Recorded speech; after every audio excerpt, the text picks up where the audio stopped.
Hello, advocate. Intern. This one is their leader. Keep a few of us around as sex slaves. 3, 4, 5. Remember that one great season, the one that had you hooked before the show slowly fell apart?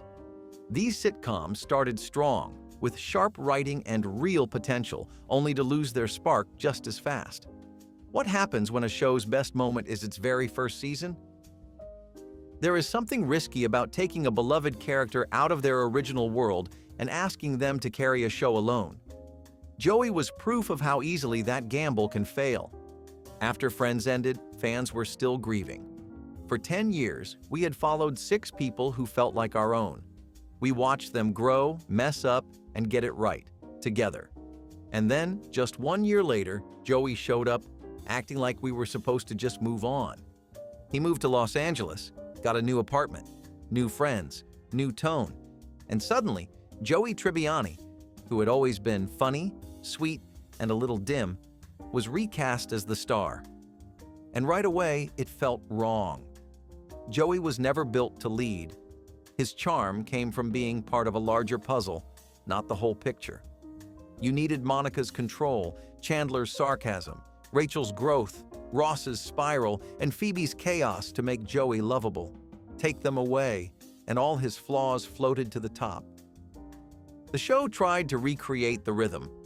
There was a kooky nephew, a tough sister, some vague Hollywood satire. But nothing clicked. The chemistry was gone.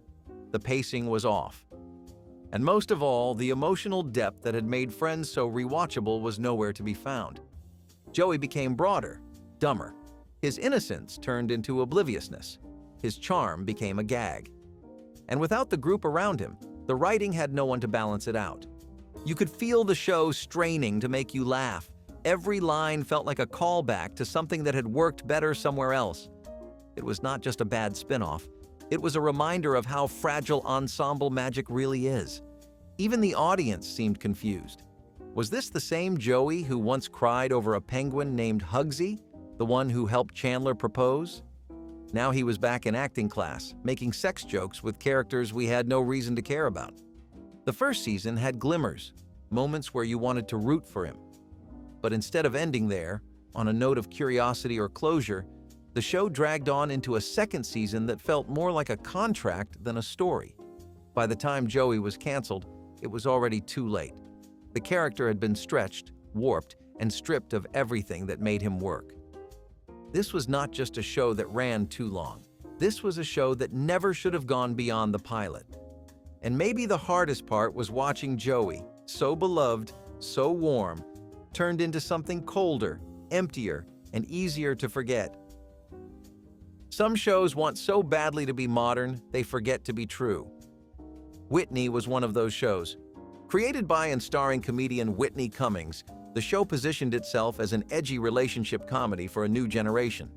It had a female lead who was bold, outspoken, and unapologetically flawed. On paper, it sounded like the kind of sitcom we were ready for. But from the very first episode, something felt off. The jokes were loud, the rhythm was stiff, the characters talked at each other instead of to each other. It wanted to be classic and cutting edge at the same time, and never found the balance. One moment it was pushing boundaries, the next it was falling into every old sitcom cliché. It had a laugh track, but no real laughter. A confident lead, but no grounding warmth.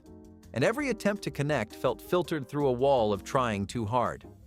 Whitney's relationship with Alex, played by Chris D'Elia, was supposed to anchor the series, but it never felt lived in. They had no history, just banter, and even that wore thin fast. The supporting characters were meant to bring dimension, quirky friends, abrasive parents, weird co-workers, but none of them had arcs. They were jokes with legs. And that is what made Whitney frustrating. It was a show full of performers who could be great, trapped in writing that never let them breathe. Every episode felt like it had been edited to fit a sitcom mold from 1993. The first season got by on curiosity. People tuned in because they wanted to see what it was trying to be. But by season 2, the show had settled into a groove that felt more like a rut. The tone got flatter, the characters got louder, and any attempt at emotional growth was undercut by a punchline before it could land. You could see the network trying to salvage it. Marketing campaigns, time slot shifts, cross-promotion. But nothing changed the fact that the show never really knew what it was. Whitney Cummings is a sharp writer and a fearless comic, but the version of herself she put on screen felt diluted, like someone else's idea of what relatable should look like. And by the end of season 2, Whitney was canceled quietly. No big farewell, no resolution, just a fade out on a show that never lived up to the voice behind it. This is not about whether the lead was funny or likable. It is about whether the show, in its best form, ever felt real. And the answer, even after 2 full seasons, was no. Sometimes a show has everything going for it. Strong cast, clever premise, solid network backing, and still somehow misses the mark. The Class was exactly that kind of show. Created by David Crane of Friends and Jeffrey Klarick of Mad About You, the concept was simple. A group of 20-somethings, all former classmates from 3rd grade, reconnect after one of them throws a surprise engagement party. It was supposed to be a new take on ensemble sitcoms, a grown-up version of those school reunion fantasies we all secretly imagine. And at first it worked. The cast had talent. The premise had promise. The first few episodes were quirky, a little messy, but full of potential. You could feel the writers trying to find something unique in the structure. Different tones, storylines running in parallel, cross-cutting between characters with no guarantee they would all meet in the same episode. And for a while, that made it feel fresh, like the show was letting itself stretch a little. But in trying to give everyone a piece of the story, it never gave us a reason to care deeply about any of them.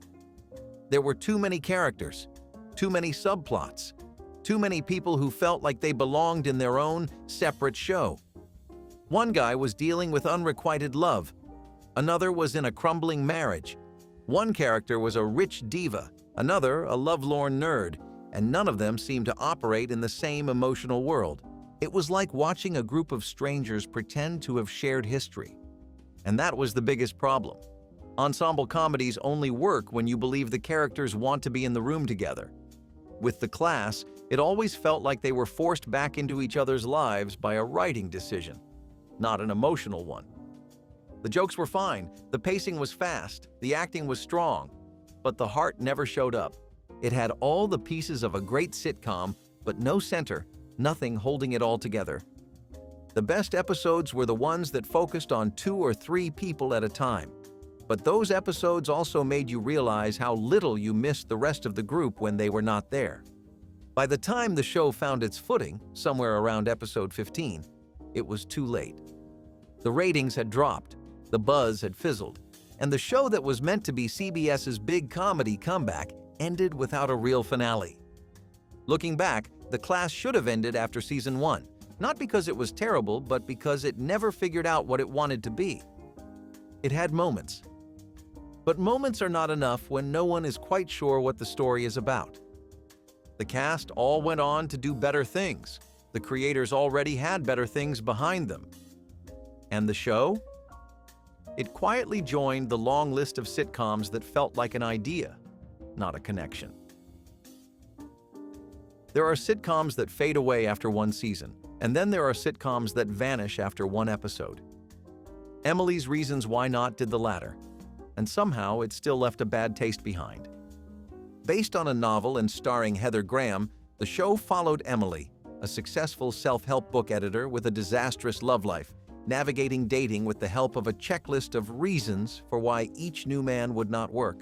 It was pitched as modern, sexy, and empowering, but from the very first minute, it felt like it was trying to prove something it did not believe in. Emily was supposed to be independent and relatable, but the writing made her seem shallow, impulsive, and obsessed with surface-level quirks. The reasons each guy was rejected were less red flags and more excuses. One liked his mom too much, one wore the wrong shoes, one had bad parking habits. It tried to be witty, but it came off mean. It tried to be confident, but it came off insecure. And the tone swung so hard between snarky and desperate that the central character never had a chance to feel human. Emily did not seem unlucky in love. She seemed uninterested in it unless it came in a perfectly wrapped package. And in a show that wanted to speak to modern women, that choice felt like a complete misread of the audience. The supporting characters were worse. There was her flamboyant gay best friend who felt like he had been copy-pasted from a 1990s pilot. There was her blunt boss who seemed to exist solely to drop "you go girl" lines and give exposition. None of them felt real. None of them felt like they belonged in Emily's world, assuming she had one to begin with. The biggest problem was not the performance. Heather Graham did what she could, but she was handed a script full of buzzwords and hollow quirks instead of personality. The story was built on a gimmick, not growth, and ABC knew it. The first episode aired with major promotion, prime time slot, national marketing, and within 24 hours the network pulled the plug. It was a rare move, but one that told you everything you needed to know. The show had no pulse, no character, no direction. There are bad pilots. There are pilots that get better. But Emily's Reasons Why Not felt like something that had skipped the human part of development altogether. Even in a time full of sitcoms about flawed women navigating modern life, Sex and the City, Ally McBeal, Ugly Betty, this show felt tone-deaf. There was no warmth, no contradiction, no life behind the punchlines. Just a checklist, both in the premise and the writing. It was not just that it should have ended after episode 1, it should have been rewritten long before it got there. Some sitcoms miss the mark. Others never even aim in the right direction. Dad's was the latter, a show that felt outdated before it even aired, and somehow got worse from there. Created by Seth MacFarlane, Dad's was pitched as a multi-camera comedy about two young video game developers whose fathers move in with them. On paper, it was supposed to be a generational clash. In practice, it was a barrage of lazy jokes, stereotypes, and sitcom noise dressed up like a throwback that no one asked for. Seth Green and Giovanni Ribisi played the leads, trying their best to make smirking sarcasm sound like relatable frustration. But from the first episode, the show leaned hard into tone-deaf humor. Racist jokes, sexist throwaways, and sitcom cliches poured in with no sense of timing or restraint. It did not feel edgy. It felt desperate, like a show that wanted the controversy more than the punchlines. Every joke sounded like it was written for a laugh track that had not existed since the early 1990s. And instead of developing the father-son relationships into something real, it just doubled down on insults. There was no warmth underneath the chaos, just noise. Martin Mull and Peter Riegert played the titular dads, characters who were supposed to bring heart and comedy, but ended up being props for outdated bits. Mull, in particular, was stuck delivering lines that seemed written for shock, not character. It was the kind of sitcom where every interaction turned into a shouting match and every punchline ended in a wince. You kept waiting for something, anything, to redeem the tone. Maybe a heartfelt moment, or even just a well-earned laugh. But the show steamrolled past every opportunity for character growth. It was not that the characters were flawed, it was that the writers did not care if they were. It felt like someone dusted off a rejected 1992 pilot and tried to sell it in a 2013 world. The worst part? You could feel the potential under all of it. The idea of estranged or difficult father-son dynamics had emotional range, especially in a sitcom landscape that had evolved to include shows like Modern Family, Parenthood, and The Middle. But dads refused to engage with that possibility. It treated depth like a weakness. By the time critics weighed in, the damage was already done. Reviews were brutal, not just disappointed, but furious. The show was called offensive, lazy, and even dangerous. Petitions to cancel it circulated after just one episode, and yet it lasted for 18. Somehow, probably because of the names attached to it. But every episode felt like another chance to prove the show could improve, and every episode confirmed it would not. The jokes did not get sharper, the characters did not get deeper, the tone did not shift. And even as other network comedies worked to find balance between humor and honesty, Dad stayed stuck in a time warp. By the season and series finale, there was nothing left to root for. No resolution, no arc. Just a quiet, unceremonious end to a show that never figured out what it was trying to be. Beyond loud. Dads should have ended after one season, but the truth is, it never should have made it past the first draft. There are bad sitcoms. Then there is Work It, a show so misguided, so tone-deaf, it felt like a parody of itself from the opening scene. The premise? Two out-of-work men, unable to find jobs in a tough economy, decide to dress as women to land sales jobs at a pharmaceutical company. The result? Wig jokes, voice jokes, skirt jokes, and every possible version of men in heels are funny played over and over again. It was not just bad, it was embarrassing. Work. It seemed to think it was edgy, topical, even relevant. The recession was real, unemployment was real. But this show's response was to slap on a dress and mine gender identity for cheap laughs. There was no insight, just costume changes. Every scene played like a sketch from a forgotten 1980s variety show. The writing confused humiliation with humor and confusion with comedy. And the performances, no matter how committed, could not escape the fact that the script had nothing real to say. Not about gender, work, or people. Ben Koldyke and Amaury Nolasco starred as the two leads, and to their credit, they played it straight. But that only made the tone worse. Because the more seriously they tried to sell the premise, the more obvious it became that nothing else had been taken seriously at all. It was the kind of show that made you cringe within seconds. The dialogue sounded like it had been tested in a room where no one said no. There was no rhythm, no charm, no character you could even squint at and relate to. And the more it tried to pass as light-hearted, the more insulting it became. It was not trying to start a conversation. It was trying to cash in on one. And it failed before it even got the first word out. Everything about it felt 5 years behind and 10 steps wrong. It did not just miss the moment, it misunderstood it entirely. The show was offensive, but not in a way that felt daring. It was the kind of offensive that comes from a complete lack of awareness.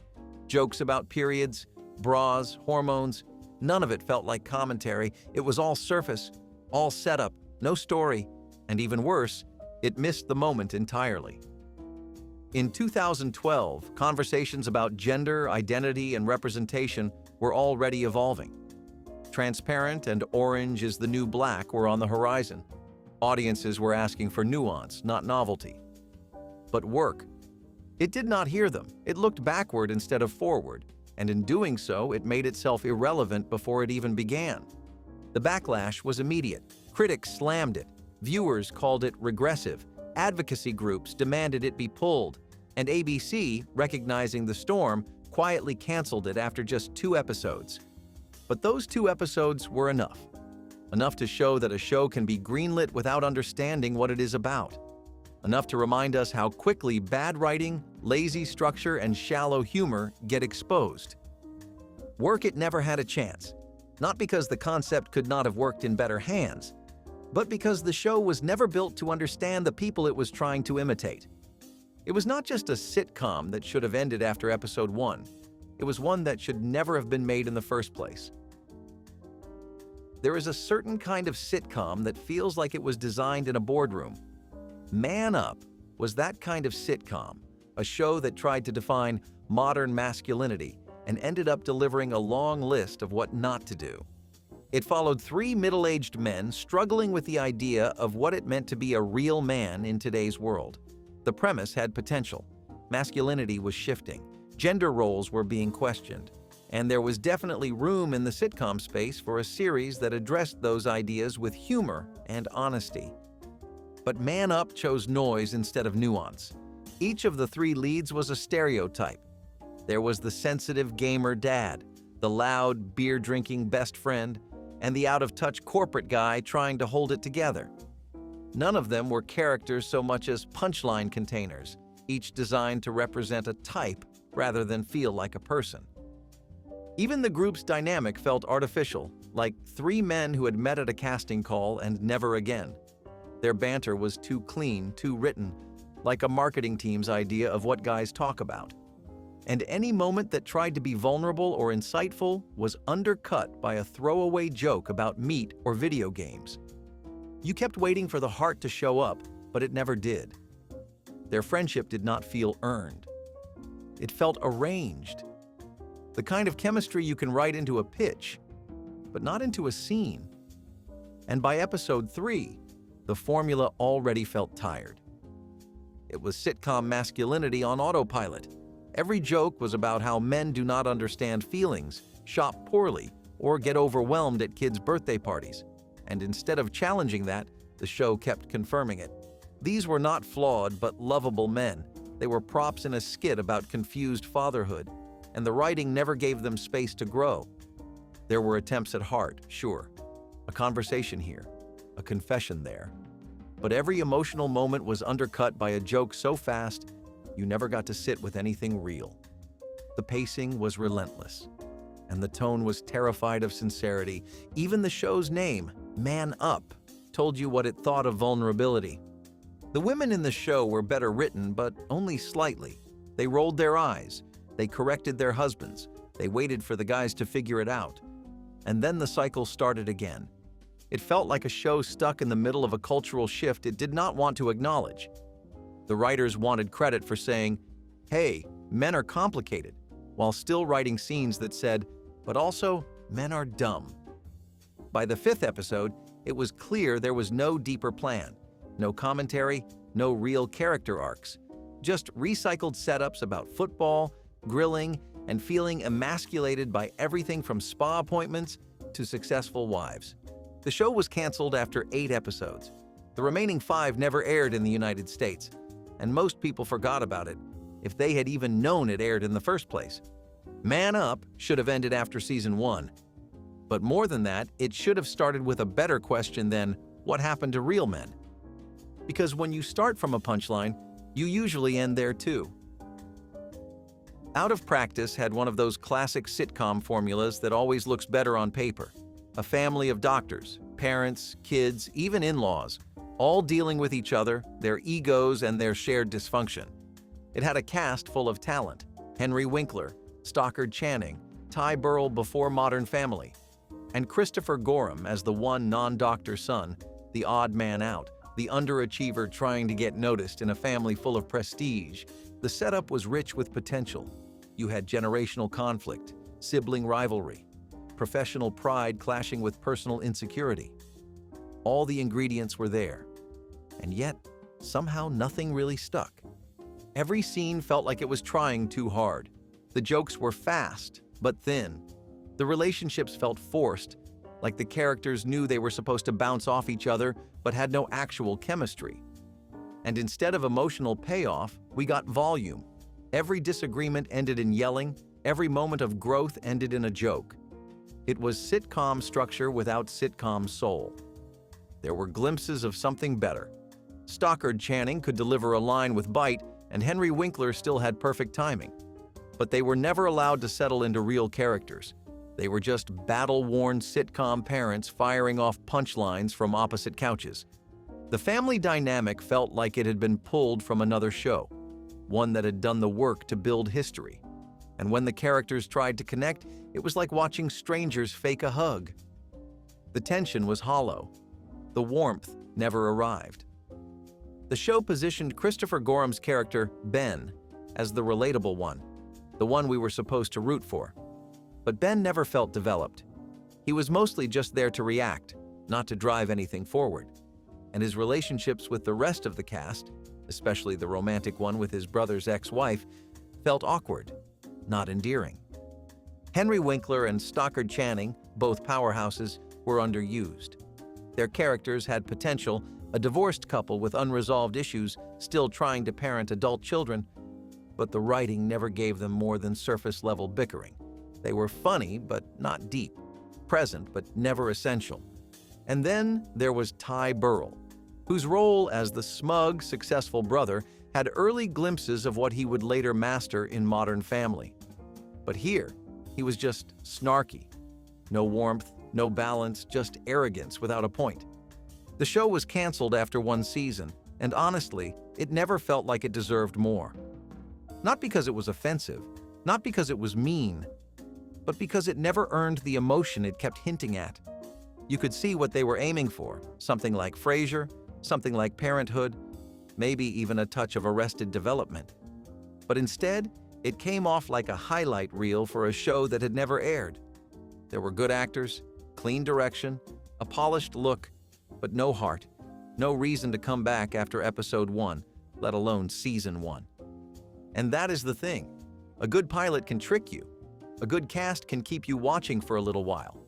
But eventually, a sitcom lives or dies by the connection you feel with the people on that screen. And Out of Practice never gave us a reason to care. There are sitcoms that take a little while to find their voice. Then there are sitcoms that never had one to begin with. Life on a Stick belonged to that second group. An odd little show about fast food, teenage drift, and nothing in particular, stretched across 8 episodes that somehow felt longer than they were. It aired on FOX in 2005, in a time when sitcoms were trying to find new ways to speak to younger viewers. Malcolm in the Middle was working. That 70s show was still doing fine. The network wanted another hit about coming of age, preferably with a lot of sarcasm, a little heart, and just enough edge to sound current. Life on a Stick tried to deliver that, and from the first minute, you could see what it was going for. The show followed Laz, a recent high school graduate with no real ambition, who takes a job at a mall corn dog stand called Yippee Hot Dogs. He works alongside his best friend Fred and soon starts dating Lily, a co-worker who also happens to be his stepsister. Yes, really. And that is where things start to fall apart. Because Life on a Stick did not feel like it was telling a story. It felt like it was throwing darts at a board labeled teen stuff. The workplace was a setup for jokes that never landed. The family dynamic was odd, but not interesting. And the romance between step-siblings, meant to be edgy, felt forced and uncomfortable from the start. The characters were not characters. They were bits. Laz was the passive dreamer. Fred was the desperate sidekick. Lily was alternately romantic interest and awkward sister. The parents, too, were sitcom templates. Bizarre for the sake of it, quirky without purpose, and far too comfortable with the whole step-siblings dating thing. It could have worked. If the writing had been sharper, if the tone had been clearer, if the jokes had actually been funny. But instead, every episode played like a sitcom that had skipped the part where you care about anyone involved. There was no emotional core, no story to invest in, just scenes of fast food counter chaos, undercooked romance, and punchlines that usually ended in someone yelling. Worse, it seemed to want credit for being strange without actually committing to the weirdness. The mall setting could have been a character on its own, like the bar in Cheers or the school in Saved by the Bell. Instead, it was just background, bright colors, occasional food puns, nothing that added to the world or the people inside it. Every episode circled the same drain. Young people do not know what they are doing, older people are no help, and jobs are dumb. But it never said anything new about any of those things. It never even tried to. And as the show went on, it leaned harder into surreal setups, dream sequences, weird character reactions, nonsensical story turns, without building the foundation that allows that kind of tone to work. Shows like Scrubs or Community can pull that off. Life on a Stick just looked confused. There were attempts at charm, at relatability, but none of them stuck. Because even when the characters had moments of vulnerability, they were interrupted by a fart joke or a slapstick fall. By the time the 8th episode aired, it was clear FOX had already given up on it. The show was buried in bad time slots, promoted with barely a whisper, and quietly pulled from the schedule. The unaired episodes eventually trickled out, but most people never noticed. Life on a Stick was not offensive. It was not daring. It was not even weird enough to remember fondly. It was just nothing. And sometimes, that is the worst kind of sitcom. Not the terrible ones. The forgettable ones. The ones that should have ended before they ever started. Some sitcoms fail because of bad writing. Some fail because of weak characters or confused tone. And then there is The Secret Diary of Desmond Feifer, a show so fundamentally wrong in its concept that it never stood a chance, and maybe never should have existed at all. Aired in 1998 on UPN, Desmond Feifer was pitched as a historical comedy set during the American Civil War. The lead character, Desmond, was a black English nobleman who becomes President Abraham Lincoln's valet. It was supposed to be a clever, high-concept satire, skewering political absurdities and social norms with wit and irreverence. What it became was one of the most tone-deaf sitcoms ever put on television. From the very beginning, it felt off. The premise flirted with slavery-era imagery, but wanted to avoid any responsibility for saying something meaningful about it. Desmond was not a slave, technically, but the setting still revolved around an enslaved America, and the show kept winking at history without ever acknowledging the weight of it. You cannot spoof injustice while pretending it is not there. The comedy was juvenile. Lincoln was portrayed as a buffoon obsessed with women and bodily functions. The White House staff were cartoon characters, and Desmond, played by Chi McBride, was the straight man in a world that made no sense, trying to survive a show that clearly had no idea what tone it was going for. Every joke was either a sex joke, a poop joke, or a painful attempt at political satire that felt like it had been written by someone who had skimmed one history book and none of the headlines. The language was clunky, the pacing was frantic, and the laugh track hit you like it was apologizing for the silence in the room. The backlash came fast, and it came before the first episode even aired. Civil rights groups protested. Critics warned that using the Civil War and race relations as the backdrop for a sitcom was asking for trouble. And when the first episode finally hit the air, it proved everyone right. It was not just that the show was offensive, it was that it was unfunny. And when a comedy crosses the line and gives you nothing in return, the damage is not just cultural, it is structural. The creators insisted it was satire, but real satire punches up. It reveals truth through exaggeration.